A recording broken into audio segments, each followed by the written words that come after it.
ಹಿರಿಯರು ಕಿರಿಯರು ಮಕ್ಕಳು ಮರಿಗಳಿಗೆಲ್ಲ ಶರಣರಪ್ಪ ಶರಣು. ಭಾರತ ಭಾಗ್ಯ ವಿಧಾತ, ಭಾರತ ಭಾಗ್ಯ ವಿಧಾತನ ಕಥೆ ಹೇಳಕ್ ಬಂದಿದ್ದೀವಿ ಸ್ವಾಮಿ ನಾವು.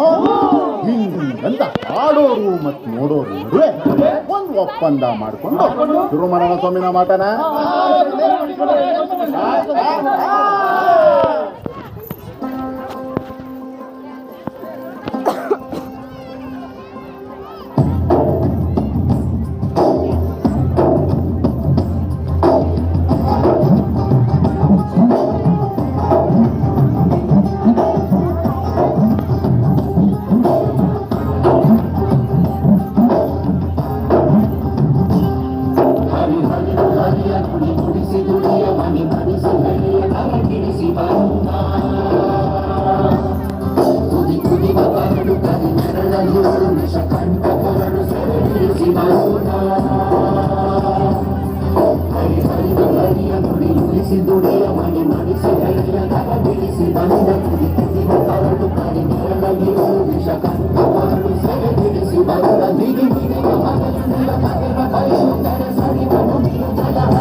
ಹಿಂಗಿತ್ತು ಕಾಲ ನೀ ಕೇಳಿದ್ರೆ ಆ ಜಾತಿ ಕೇಳ್ದಾರು, ನಾ ಮೇಲಂದಾರು ನೀ ಕೀಳಂದಾರು, ನೀರ ಕೇಳಿದ್ರೆ ಮೆಟ್ಟ ಕೊಡ್ದಾರು.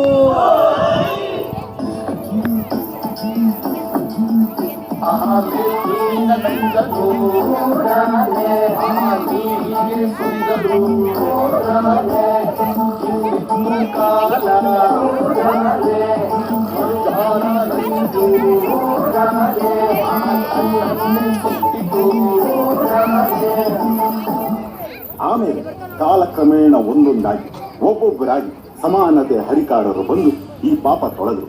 ಆದ್ರೆ ಇದನ್ನ ಸಂಪೂರ್ಣವಾಗಿ ಎದುರು ಹಾಕಿಕೊಂಡು ಹೋರಾಡಿದವರು ನನ್ನ ಒಡೆಯ ಹಿರಿಯ ಈ ಭಾರತ ದೇಶದ ಭಾಗ್ಯ ವಿಧಾತ.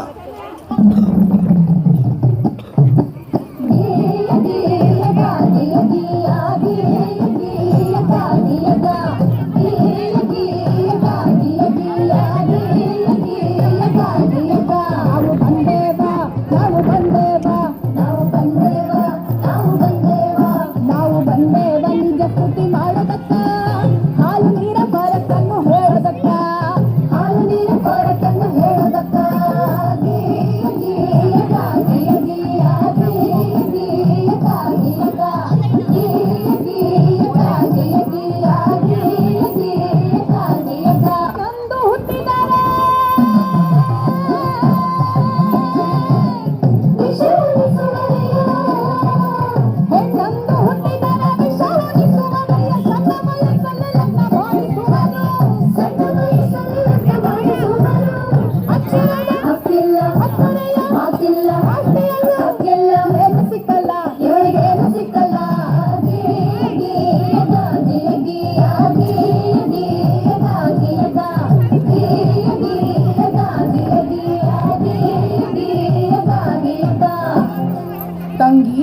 ಹೆಣ್ಣು ಅನ್ನೋದು ಈ ಸಮಾಜದಲ್ಲಿ ಒಂದು ಜೀವಿಯಾಗಿರ್ಲಿಲ್ಲ.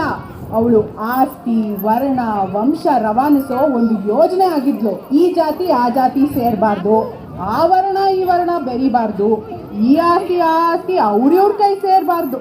ಹಿಂಗೆಲ್ಲ ಆಗ್ಬಾರ್ದು ಅಂದ್ರೆ ಹೆಣ್ಣಿಗೆ ಯೋಚಿಸೋ ಶಕ್ತಿ ಕೊಡಬಾರ್ದು. ಹಾಗೆ ಅವಳಿಗೆ ಒಪ್ಪಿಗೆ ಇದೆಯೋ ಇಲ್ವೋ, ಅವಳ ಬುದ್ಧಿ ಮತ್ತು ಮೈ ಮಾಗಿದೆಯೋ ಇಲ್ವೋ, ಅವಳಿಗೆ ಜಾತಿಯಲ್ಲೇ ಮದುವೆ ಮಾಡಿಸ್ಬಿಡೋದು. ಹೆಣ್ಣು ಆಸ್ತಿ ತಗೋ ಬರ್ತಾಳೆ.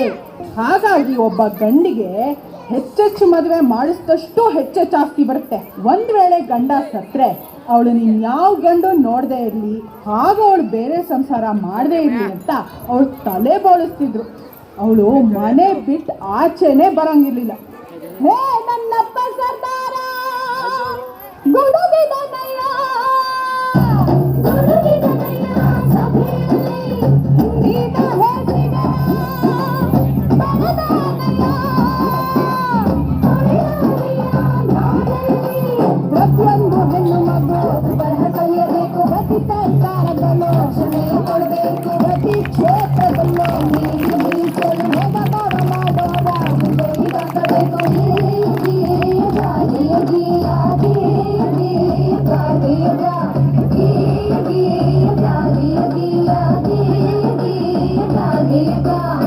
ಅದು ಅಲ್ಲದೆ ನನ್ನ ತಂಗಿ ಕೇಳೆ ಹೊಂದ ಮದರಂಗಿ, ಪ್ರತಿಯೊಂದು ಕ್ಷೇತ್ರದಲ್ಲೂ ಹೆಣ್ಣಿಗೆ ರಕ್ಷಣೆ ಇರಬೇಕು.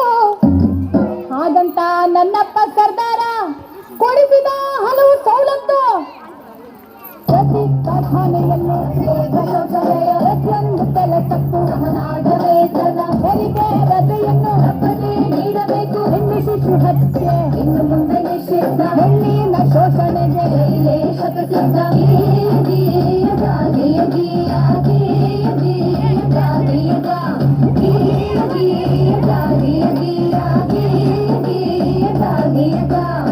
ಹೀಗೆ ಹಲವಾರು ಸವಲತ್ತುಗಳು ಹಾಗೂ ಸ್ವಾತಂತ್ರ್ಯವನ್ನು ನಿಮ್ಮಂತ ಹೆಣ್ಮಕ್ಳು ಅರಿವಿಲ್ಲದೆ ಅನುಭವಿಸುತ್ತಿರುವ ಅನುಕೂಲಗಳನ್ನು ನಮ್ಮಪ್ಪ ಆ ಭಾರತ ಭಾಗ್ಯ ವಿಧಾತಾನೇ ಕೊಡಿಸಿದ್ದು.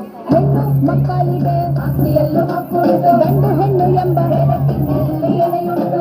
ಹೋಯ್ತು ಹಳಕಾಲ ಹೊಸ ಸುಗ್ಗಿ, ಪ್ರತಿಯೊಬ್ಬ ಪ್ರಜೆ ಈಗ ನಿಂತ ನೋಯದ ಹಿಗ್ಗಿ, ಪ್ರತಿಯೊಬ್ಬ ಪ್ರಜೆ ಈಗ ನಿಂತ ನೋಯದ ಹಿಗ್ಗಿ.